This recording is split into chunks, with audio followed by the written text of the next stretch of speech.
Welcome all. For those who have watched my channel for a while, you may have been aware that I've not been very complimentary about the Tilta Mini Matte Box that I bought on recommendations from YouTubers after reviewing quite a few YouTube channels. One of the things that frustrated me with the purchase when I finally got it was that it was impossible to fit some variable ND filters in there because the opening in the front there was way too small.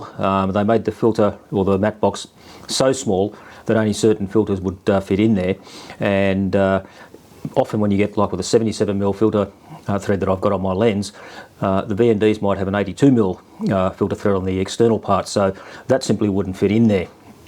The other problem I had with this was that it vignetted terribly with a 28mm full frame equivalent lens, primarily because I had a filter on the front of the lens which basically gets rid of IR and various other wavelengths that aren't always that good for your image, and so I had to actually take the adapter ring and shave off virtually half the thickness of it so that it would go back far enough in to allow a VND to be put on there and without getting vignetting, though there was still a little bit of vignetting involved in that.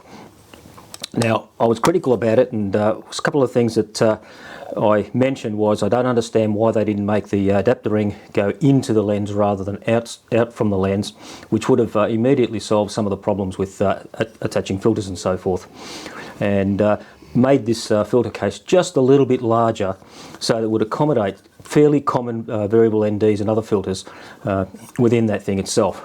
And I have a suspicion that SmallRig does look at my channel, because when they introduced the lightweight matte box, I was pretty critical about the actual physical size of the matte box. It was way too big for most cameras, and it took away the issues of filters on that, but there was no way I was going to put that size filter or matte box on my rig. And today I received my SmallRig Mini Matte Box, which basically fixes all the problems that the Tilta one introduced or neglected to fix. It is slightly larger than the Tilta Matte Box. It has, you can see these little tangs on the side there. That's actually to hold the rectangular filters. You can take that off if you want.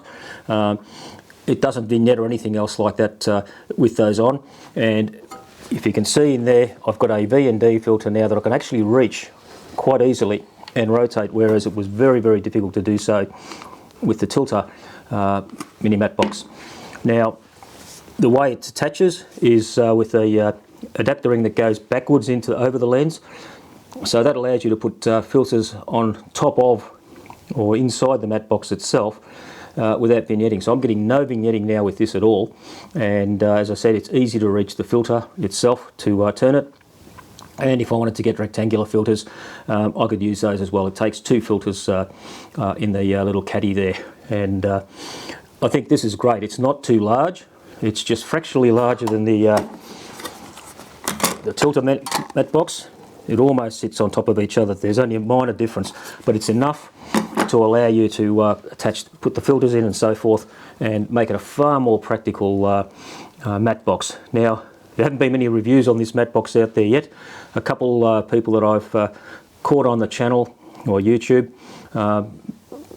SmallRig has sent them a freebie, and like with all freebie reviews, you've got to take some of that with a grain of salt. But I bought and paid for this myself, and it'll probably be one of the first or few reviews done by people who actually buy the gear and then can talk honestly about what they think about it.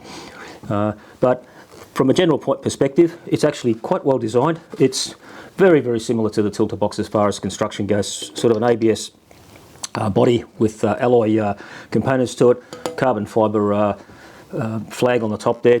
I do like the way that the matte box actually tightens on. There's a little knob that sticks up vertically rather than trying to get in to the side like the Tilta one has, which you might be able to see there. Very awkward positioning for it to actually reach and actually get a grip on it. The one that is provided by the SmallRig one is a little bit larger, and it has a different mechanism, so it actually clamps on a lot better. So there's not much to say about the matte box. A matte box is a matte box. There are various ones that range to thousands of dollars for some reason. They must really be good, but this was 120 Australian dollars, so that works out to probably about 90 or something US dollars, and same price as a Tilta Mini Matte Box. So if anybody's wanting a matte box that is able to work with wide angle lenses, and I'd say this would probably work with a 24mm equivalent if you have a V&D in the front. Once you start getting wider, certainly I think you get vignetting if you have another filter on top of the adapter ring itself, so you've got to be careful with that.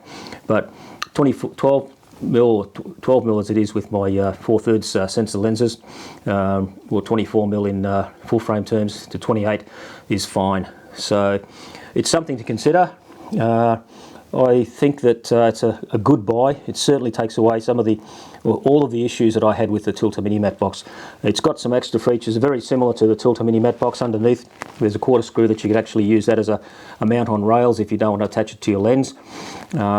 But I prefer to have it on the lens itself. I don't like rails, as I've shown before. I use an Arca Swiss rail underneath to hold everything and support the lens and so on. So that to me is a much better solution. So that's the new Tilta Mini Matte Box, and recommend it? Yep, I think it's quite a good solution to the problems that I had. Will it solve everybody else's problems? I don't know. Only way to do is find out, and if you have any issues with your existing matte boxes, such as the Tilta one, then I think this is a pretty good alternative. So on that note, I'll call it cheers.